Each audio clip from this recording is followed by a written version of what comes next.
Мое дело настолько емкое, огромное, нужно англоязычные, потому что у меня процессы были в Англии, в Америке и так далее.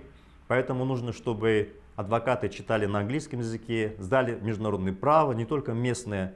Это очень высокого уровня адвокаты. Вот у меня очень сильные адвокаты, я судился во многих странах. Я могу сказать, что это одни из лучших адвокатов, которые когда-либо со мной работали. Вот поэтому, собственно, когда вы думаете, почему я эти средства собираю, это связано с тем, что один час такого адвоката, одного, стоит 400-500 евро. А если их там несколько человек, они работают, помощник, переводчики, документы, секретари и так далее, это просто за час 1000 евро раз и нету. Понимаете? Вот, к сожалению, вот по-другому это невозможно. Второе. Теперь по решению итогов суда по 17 октября. Решение вышло 8 ноября. Здесь я хочу отметить закономерность. Как только такая встречается с Макроном, ровно через неделю выходит негативное против меня решение. В прошлом году он встречался с Макроном 30 ноября, и 8 декабря против меня вышло негативное решение. А в этот раз Макрон прилетел в Казахстан, встречался с ним 1 ноября, ровно через неделю, 8 ноября, выходит против меня негативное решение. Это уже, знаете, такая закономерность, мы здесь смеемся, мы ее видим. Ее, что называется, к делу прямо не пришьешь, но мы видим результат. Встреча, неделя, негативное решение. Вот, значит, теперь возникает вопрос, а депортируют ли меня из Франции, уважаемые друзья? Я вот в этой связи хотел бы пояснить, что вот вышло судебное решение на 10 страницах. Мы уже заранее знали, и я 3 недели писал об этом, что мы знаем, что решение будет негативное. Почему? Потому что в истории Франции, вот вообще в административных судах, вот такого уровня, чтобы там сидело 3 судьи, 4-й докладчик, как один докладчик, адвокат сказал, что он больше 30 лет работает в судах, он такого не видел. Чтобы по решению, чтобы в суде заседало 3 судей и еще 4-й докладчик. И мне переводчик рядом, который мне переводил судебное дело, он мне шепотом говорит: я здесь работаю уже несколько десятков лет, я тоже такого не видел. То есть вы понимаете, да, масштаб того, что происходит. Это идет мощнейшее давление. За руку мы поймать никого не можем, но то, что давление идет, это очевидно, это все понимают, включая переводчиков.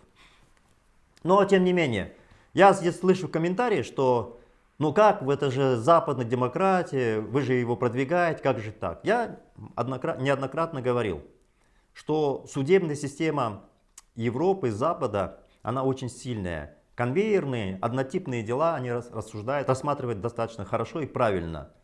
Но такие дела, как мои, они единичные в мире. Мое дело вообще уникальное. Вообще уникальное в мире, чтобы вы понимали.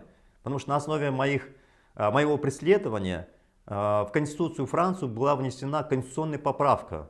В принципе, это я даже не знаю, кто вообще такого добивался когда-либо.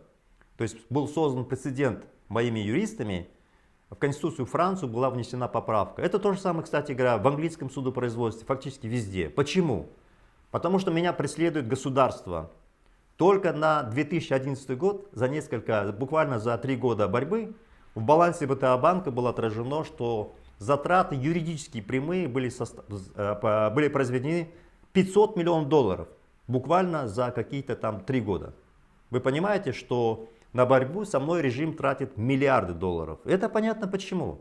Потому что лично Назарбаев только украл свыше 200 миллиардов долларов. Его родственники все миллиардеры, Токаев миллиардер. На кону стоит их богатство, их жизнь. Поэтому они готовы тратить сотни миллионов долларов, миллиарды, чтобы уничтожить человека, который организовывает борьбу и добивается свержения этого режима. То есть вы должны понимать, что на кону их миллиарды долларов. Поэтому они часть отдадут, чтобы любым путем уничтожить тех, кто пытается сломать этот режим. Вот. И вот это есть решение говорить. Она будет мной оспариваться. Я не случайно просил оказать мне финансовую помощь. До 20 ноября я уже знал, что где-то приблизительно до 10 ноября выйдет решение. Я даже говорил, что обычно через 7 дней после приезда и встречи Токаева с Макроном. Так и получилось, просто поразительно. Ровно через 7 дней. Требование следующее. Я вот сейчас какие-то пункты зачитаю. Ну, здесь суд признает, что меня преследуют, что за мной охотятся.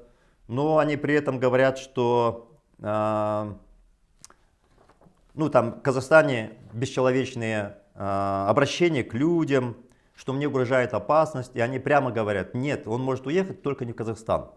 Ну и понятно, и в Россию тоже, и в Украину, которую тоже в свое время запрашивала, им отказали всем. И перечисляются страны, в которые я мог бы, наверное, уехать. Там, например, Великобритания, Италия, Испания, Лихтенштейн, Соединенное Королевство, США.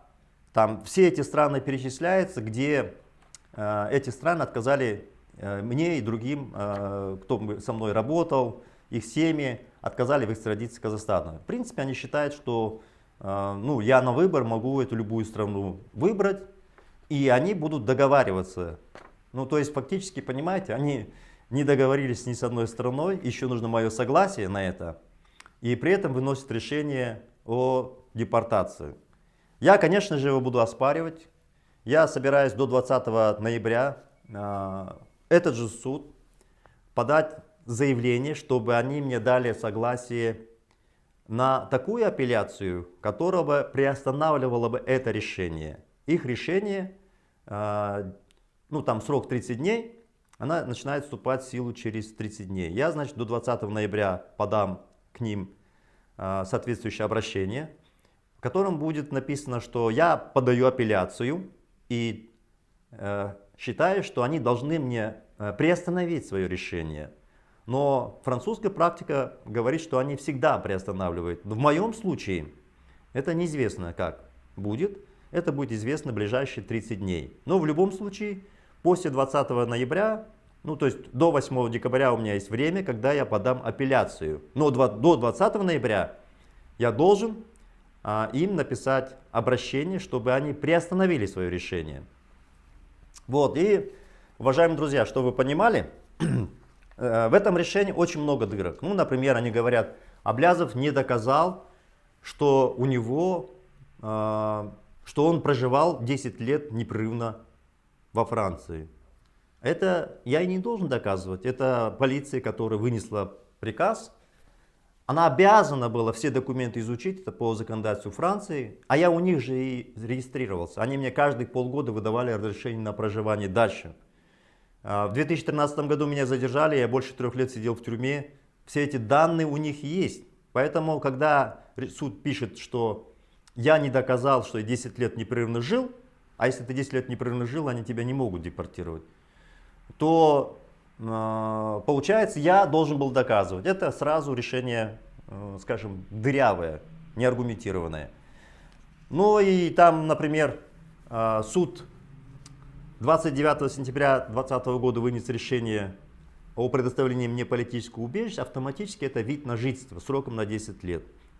И суд говорит, он нам не предоставил подтверждающие документы, что я действительно имею соответствующую, такая карточка выдается. Но извините, именно французские органы мне не выдавали, а они обязаны были по закону 3 месяца, в течение 3 месяцев выдать, они не выдавали, затягивали, а теперь оказывается, я должен доказывать, что я ее, документ должен показывать, почему я его не получил. Это обязанность государства. И вот таких промахов в этом решении много. Это суд нижней инстанции.